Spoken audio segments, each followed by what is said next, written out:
Here are the phone keys I've collected so far, after at least more than a month of having a new phone. But first, bilangin muna natin kung nakailan na ako.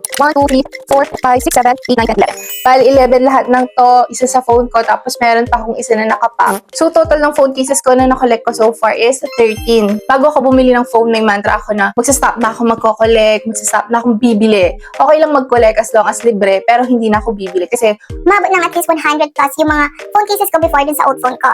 first phone case we have here is this one. Ito yung pinaka-first phone case ko. Kasi binili ko kasi kapag bibili ako ng phone, gusto ko, naka-ready na yung phone case. Hindi na ako kailangang bumili pa after kong mag-avail ng new phone. Actually, natawa nga sila kasi ready nga ako.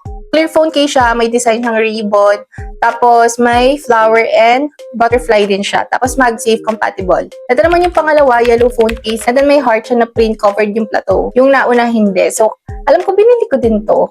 I'm not sure, pero nasa 60 plus lang ata.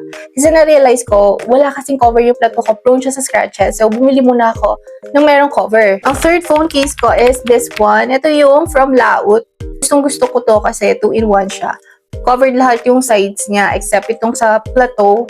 Matibay siya, MagSafe compatible. Problema lang nung binago siya, nagka-discoloration siya. Ayan.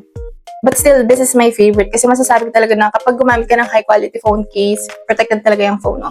So, ito naman, third purchase ko to. Nasa 350 siya and then, nakita ko lang siya sa threads kasi may nag-post na shop. Ang sabi niya is, parang na-scam siya sa mga creators na kinuha niya. And then, syempre dahil mabait tayo, nagsusupport tayo mga small businesses. And then, nagustuhan ko siya, MagSafe compatible din. I requested it actually. Tapos, ayan, pinili kong design is, itong coquette, covered yung plateau, and then ito, separate to ha. Kaming magandang designs, and for 350, ang ganda rin ng quality. Next one is this, glittery siya, color pink, and covered din yung plateau. Free sample ko to. Hindi ko na alam yung sunod-sunod. Yun lang mga naunang natatandaan ko. And then, ito naman is, free sample din, may kasama siyang ganito. Ayan. Ang cute niya. So, if mahilig ka kay My Melody, perfecto. Then, first time ko nabagsak yung phone ko, ito yung gamit kong phone case. Actually, walang gasgas kasi ang kapal lang dito sa sides niya. Tapos, ang cute din ng camera lens niya dito, parang may pa-flower siya. Covered din yung plateau. Recommended ko to kasi ang cute. Tapos, shockproof and drop-proof siya. Next one naman is this, hindi ko pa nagagamit. Ayan, textured yung phone case.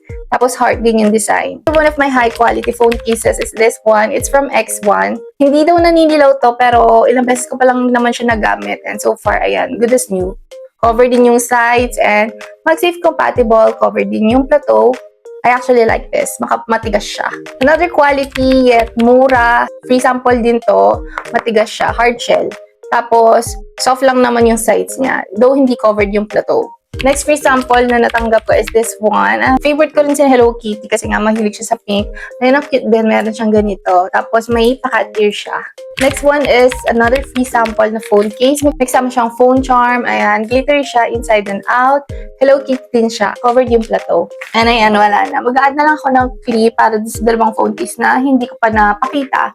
Itong gamit ko and yung isa pa na nakapack. By the way, mas maganda na in-store natin yung mga phone case natin dito kasi before, nilagay ko lang sila sa kahon and medyo naging brittle yung mga phone case. So, kahit ilagay ko lang sila sa phone, magpapalit ako ng case, nagbe-break siya.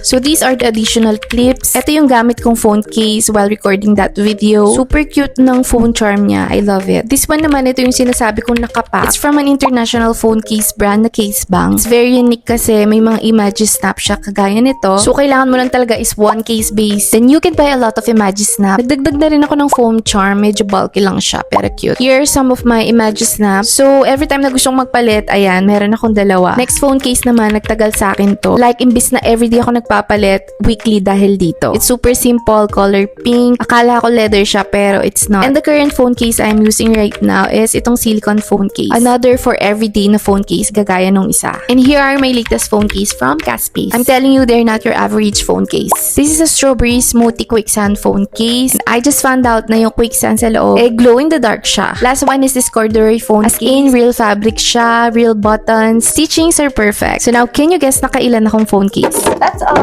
Bye!